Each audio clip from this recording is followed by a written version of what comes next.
Welcome to WNL Sports Weekly. I'm Jeremy Franklin. This week we'll speak with men's golfer Teddy Corcoran, riding captain Maia Robbins, and men's cross-country runner Levi Waring. But first, a quick look back at the weekend in Washington and Lee athletics. In a battle for first place in the ODAC at Watt Field, the 20th-ranked women's soccer team fell 1-0 to number 10 Lynchburg. Men's soccer defeated Guilford 2-1, while football ran away from Bridgewater for a 42-13 win. Down in Newport news, volleyball picked up non-conference victories over York and Christopher Newport. Men's and women's swimming scored dual meet wins over Randolph-Macon, while field hockey fell 3-1 to the Yellow Jackets, and riding tied for fourth at the Hollins Invitational. I'm joined now by Teddy Corcoran, sophomore golfer from Rochester, New York. Teddy, welcome to the show. Thanks for having me. You competed in just 2 events for Washington and Lee this fall, and yet you finished second at the Virginia State Intercollegiate a couple of weeks ago. How pleased were you to be able to contribute in limited action this fall? It was great. I got off to a bit of a rough start at the beginning of the season this year, and I feel like it made me appreciate my spot on the team more. I didn't take it for granted, and I had a lot of fun coming back and was just happy to contribute and help out the team. Overall, how would you say the fall has gone for Washington and Lee?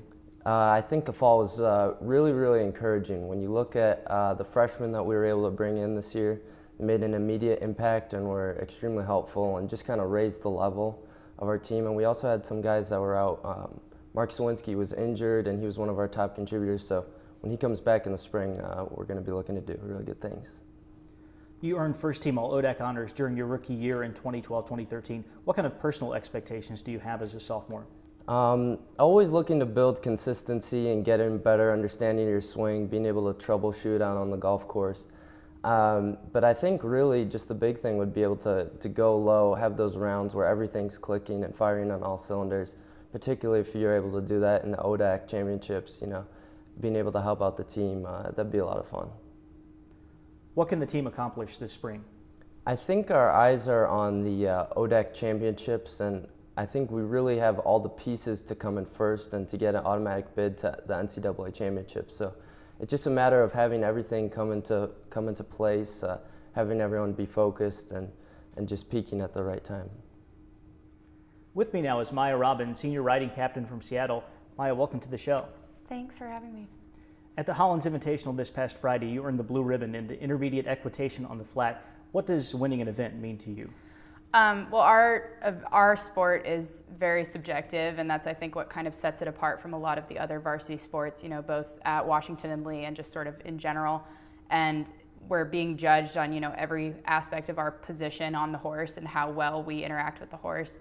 And to be able to win an event means that the judge sees that you're being as soft and as fluid as possible with the horse, which is probably one of the most difficult aspects of riding. And the stronger you are, the more soft you can be. So it really is just a nice reflection on hard work and, just being able to accomplish that.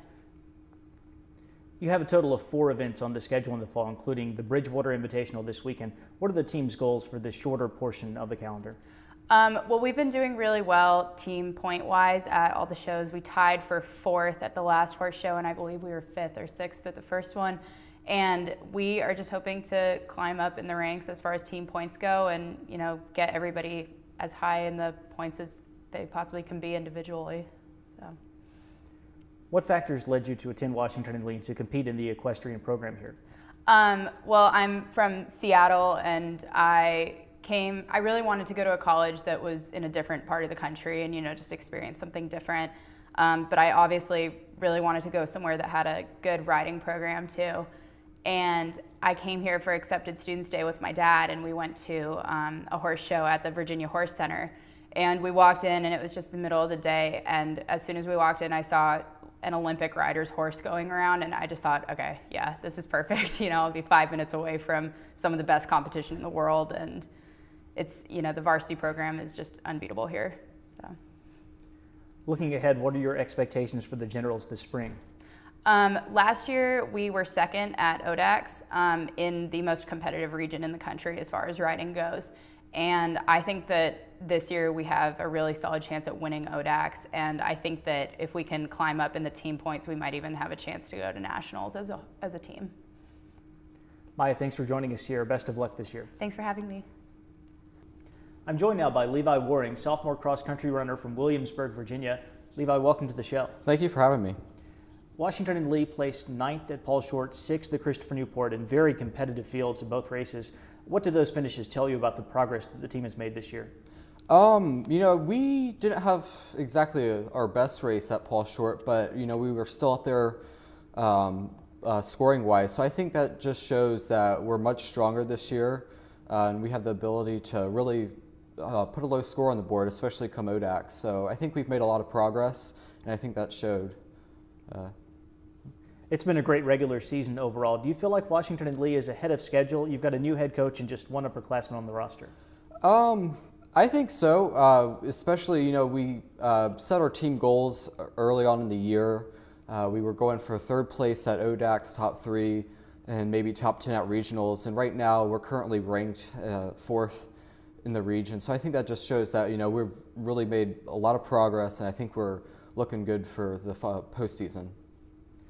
The Generals ran the ODAC preview meet at Hampton-Sydney back in August. You've also competed at Christopher Newport, which is where the regional will be in mid-November. How will your familiarity with those courses help you in the postseason? I think a good deal, especially more so on the regional course, just because there's a couple of teams that haven't actually raced at CNU, and I think that'll give us an advantage, whether we need to kick, how much we have left in the distance-wise. So I think that'll be good. For ODACs, they made a slight change to the course. It's a little longer, so I think it'll be good, having run that, so we'll know, where the hills are, where to work and where to, sort of stay as a group. So I think that'll be good. I want to go back to the ODAC preview meet. W&L finished second behind Christopher Newport, which of course is not an ODAC school. The postseason conference championship is a different animal, but what will the Generals need to do to replicate their success this weekend? I think we really have to work on getting our 1 through 5 guys really close together. We started out with a minute and a half gap between those at the preview.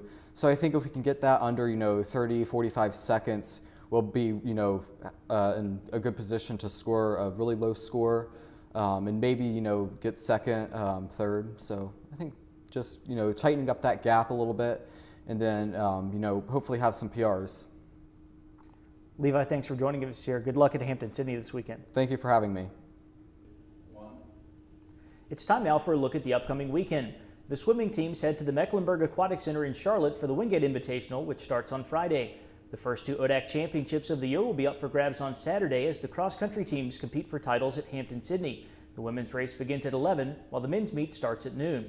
Volleyball wraps up the regular season with the conference match at Emory and Henry, while football plays its final home game of the year against ODAC rival Catholic, and riding competes in the Bridgewater Invitational. And the ODAC tournaments begin for men's and women's soccer and field hockey. Be sure to check generalsports.com later this week for updated postseason schedules. For W&L Sports Weekly, I'm Jeremy Franklin. Thanks for watching.